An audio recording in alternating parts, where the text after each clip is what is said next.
जनसंवाद न्यूज, सत्य आणि विश्वासाची बातमी।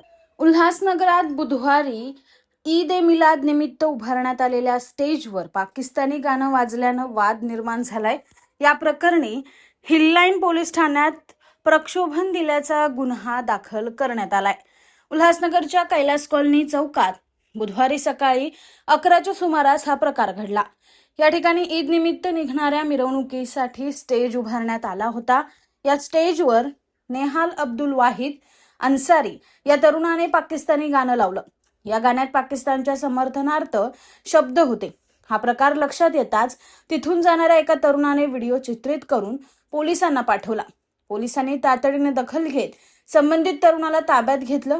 या प्रकरणी हिललाईन पोलिसांनी घटनेच्या तब्बल 12 तासांनी BNS कलम 192 प्रमाणे गुन्हा दाखल करण्यात आला असून आरोपी तरुणाला नोटीस देण्यात आली।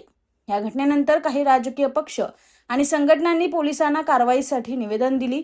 दरम्यान पोलिसांनी या घटनेचा व्हिडिओ देण्यास नकार केला आहे। आकाश सहाने, जनसंवाद न्यूज, उल्हासनगर। हिललाईन पोलीस स्टेशनमध्ये काल सदरचा गुन्हा दाखल झालेला आहे। सदर याच्यामध्ये काल जे ईदच्या मिरवणुकीमध्ये एक प्रक्षोभक गाणं वाजवल्याबाबत तक्रार प्राप्त झाली होती। त्या तक्रारीच्या अनुषंगाने हिललाईन पोलीस स्टेशन येथे हा गुन्हा दाखल आहे। त्यामध्ये हिललाईन पोलीस स्टेशन स्वतः तपास करत आहे। जनसंवाद न्यूज, सत्य आणि विश्वासाची बातमी। आजच सबस्क्राइब करून बेल आयकॉनला क्लिक करा आणि पहा ताज्या घडामोडींचा अचूक अंदाज आपल्या मोबाईलवर।